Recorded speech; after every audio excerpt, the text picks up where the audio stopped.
back to my install workshop. One of the things I wanted to share with you tonight is a tool that I use, or it's an aid that I watched on Popular Woodworking quite a while back. And I made it because it looked pretty straightforward and easy, and it really turned out to be a really handy tool that I haven't been able to do a lot of work with cabinets without it anymore. So, and what they are these, they're actually, I call them clamp blocks, or clamp blocks, and basically they're just made out of MDF. And actually it's scrap from my old bench.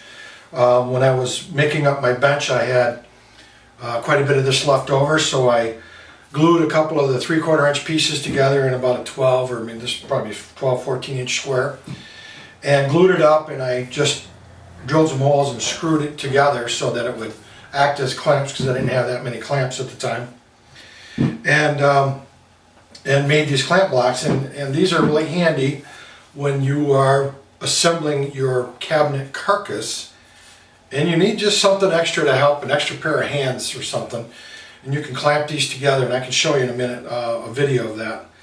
But and it's pretty obvious how they work. But so I'm going to go through kind of a little fake assembly thing here, just so you get an idea. I'm kind of in between projects right now, so I can't show you something live and in action. But you know, typically you have a dado or rabbet joint here that you want to put together, and this is as simple as it gets. I mean, basically you can see already how it works. I mean, these cabinet clamps work really well for this to begin with, but when you're trying to keep something square and you're, I mean, right now this is dead square, and when you're gluing up a bunch of panels and you don't have a lot of time to mess around, you kind of want to move fast, because a lot of times you got dados and other shelving units and stuff like that, and there you go. I mean, and that is solid enough where you can actually assemble the top, and you can actually take a piece here and in preparation to put that on here. I'm not the most little clumsy here, but there you go. And you can set it up like this. You get a couple blocks set up and get a couple pieces going.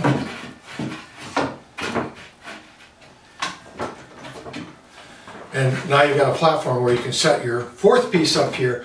Just get into position, and then you can start maneuvering things around while you're not, you know, like spinning plates. So anyway, so that's about how quick you can do it. And then once you've got everything kind of squared up, these will help keep your cabinet carcass nice and square. And for as easy as these are to make, there's no reason not to have them, because they are exceptional. So that's it for that.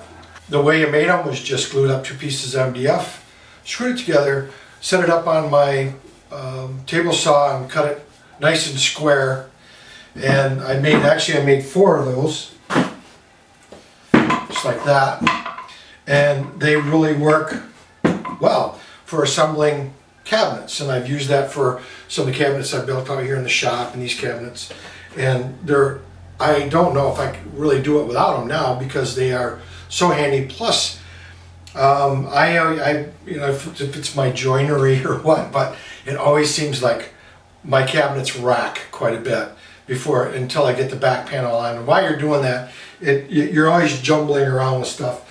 But out of the cutout of that, because I cut this off on the bandsaw, well, that was completely square, so I ended up with another set of these here.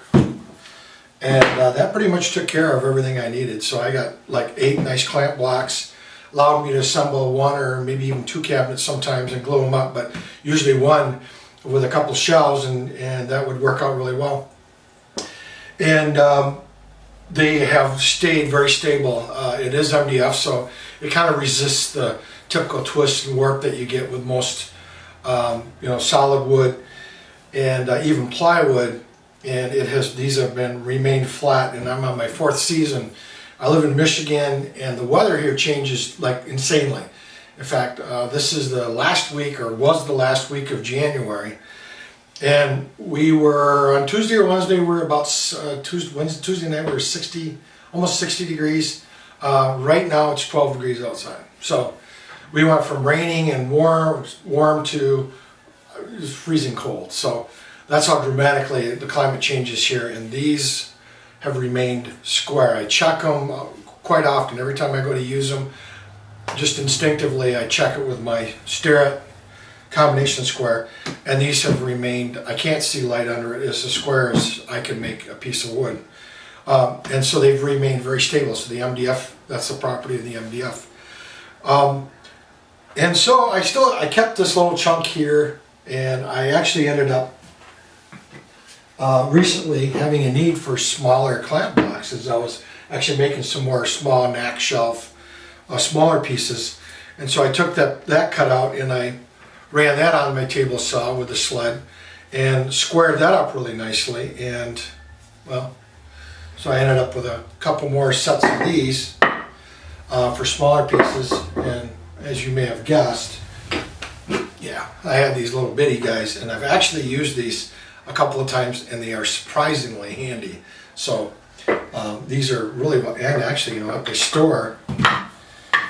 they actually store in a very compact space. So set them up like that, and what do you know? They're very handy, and I highly recommend them. So anyways, that's my woodworking little tool tip for you guys.